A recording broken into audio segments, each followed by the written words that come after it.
Bienvenidos todos. En este video vamos a ver cuál es la definición de las isotermas de sorción y los diferentes tipos que podemos encontrar, principalmente en los La alimentos. isoterma de sorción de agua relaciona a una temperatura constante el contenido de humedad del equilibrio, gramos de agua sobre gramos de materia seca, con la actividad termodinámica del agua en el producto, en un intervalo dado de humedad o de actividad. Cuando se habla de isotermas de sorción, están involucrados el absorbente, que es la sustancia generalmente sólida sobre la que se fija otra sustancia, generalmente gas o líquida, que se conoce como absorbato. En el caso de alimentos, el alimento sería el absorbente y el agua sería el absorbato. Las isotermas pueden ser de absorción, de desorción o de trabajo. Los términos absorción, desorción tienen que ver con la forma en la que se lleva a cabo su determinación experimental. Si se parte del producto seco, es decir, se deshidrata previamente el producto, se obtiene la isoterma de absorción, ya que en cada medio en que se coloque este, ganará humedad. Mientras que si se parte de un producto húmedo, se obtendrá la isoterma de desorción. Por su parte, para obtener la isoterma de trabajo no se altera el alimento, es decir, ni se humedece ni se deshidrata. Simplemente se trabaja tal cual con las características que éste presenta, por lo que para algunos ambientes el alimento absorberá agua, mientras que para otros el alimento va a perder agua. La isoterma es una forma adecuada que nos permite analizar el grado de interacción del agua con el sustrato alimenticio. La misma la podemos dividir en tres intervalos en función del valor de la actividad de agua. Un intervalo entre 0 y 0,30, el cual está asociada al agua fuertemente ligada. Un intervalo entre 0,30 y 0,70, el cual está asociada al agua moderadamente ligada o inmovilizada. Y un intervalo para actividades de agua superior a 0,70, la cual corresponde al agua libre o pocamente ligada. También, dependiendo del rango de actividad de agua, podemos clasificar los alimentos. Podemos tener alimentos que se encuentren con un valor de actividad de agua entre 0 y 0,60, los cuales se consideran o se denominan alimentos deshidratados. Si los alimentos tienen actividad de agua entre 0,60 y 0,85, se denominan como alimentos de humedad intermedia, mientras aquellos que tienen valor de actividad de agua mayor a 0,85, entonces se consideran como alimentos frescos. Existen diferentes tipos de isotermas. Hay una clasificación que las divide en 7 tipos, pero la más común las divide en 3 tipos. Acá vamos a trabajar con la clasificación de 3 tipos. Dependiendo de la forma que posea el isoterma, entonces la podemos clasificar en isotermas tipo 1, tipo 2 o tipo 3. La isoterma tipo 1, que es la que mostramos acá. En este tipo de isoterma se observa principalmente en agentes antiaglomerantes. En este tipo de materiales, la energía de enlace es tan grande que la actividad de agua es deprimida mientras el agua se absorbe. Por eso es que se mantiene, mientras se va absorbiendo el agua, valores de actividad de agua pequeños. Cuando todos los sitios de unión están llenos, el aumento en el contenido de humedad, continuamos aquí en la curva, el aumento en el contenido de humedad hace que la actividad de agua aumente drásticamente.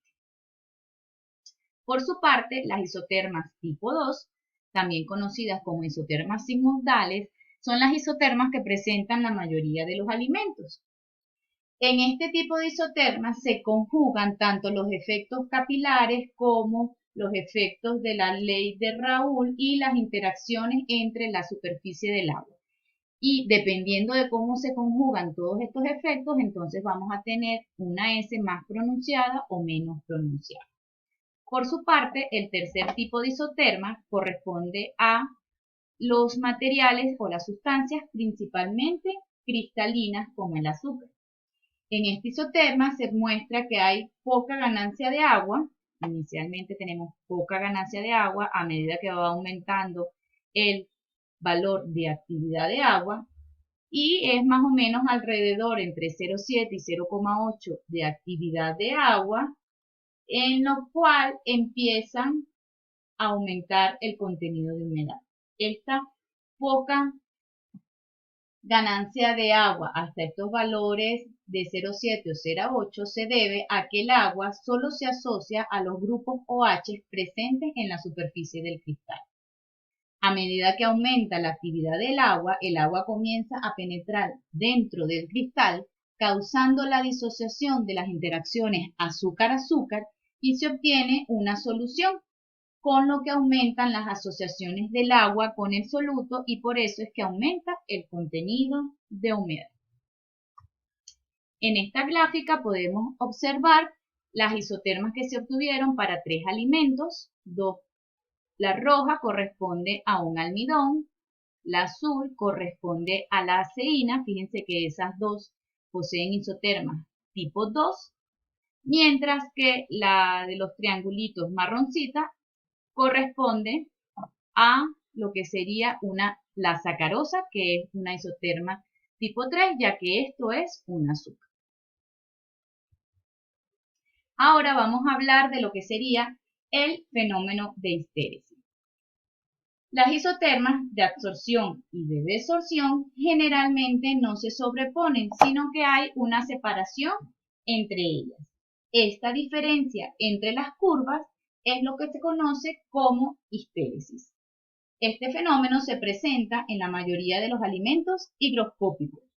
Cuando hay histéresis, la isoterma de desorción se encuentra siempre por encima de la isoterma de absorción. Por lo tanto, se retiene más agua en el proceso de desorción que en el de la absorción. Ahora, ¿qué pasa si solo se conoce la isoterma de desorción?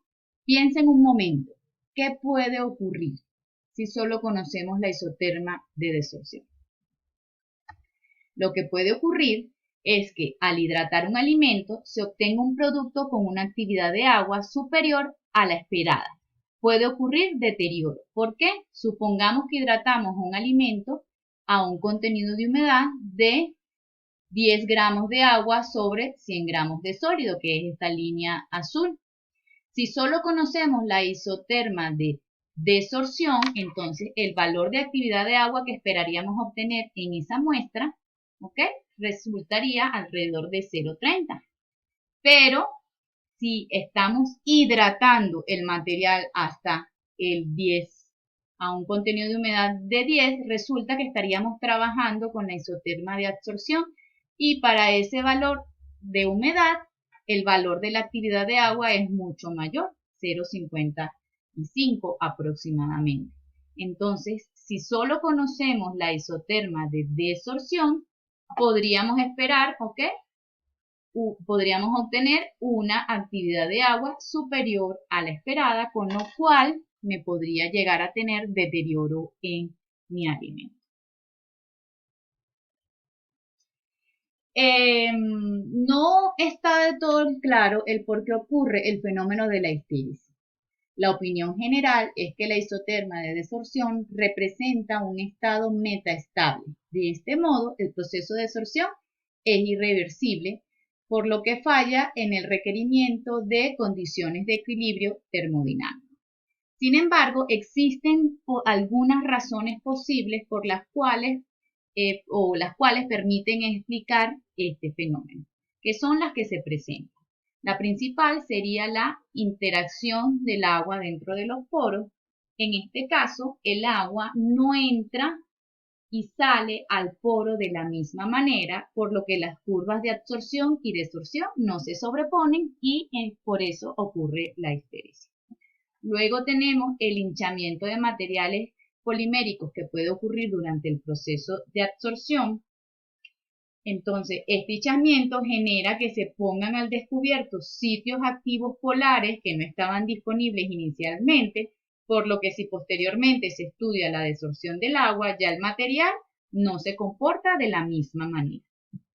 Y por último tenemos el factor de la transición vitrio-cauchosa, ¿ok? Que este factor nos influye porque la absorción de agua puede generar que se pase de un estado vitrio de menor movilidad a un estado cauchoso de mayor movilidad molecular, por lo que se ponen al descubierto sitios activos y se favorece la difusión del Y agua. con esto terminamos este tema asociado a las isotermas de absorción. Muchas gracias por su atención.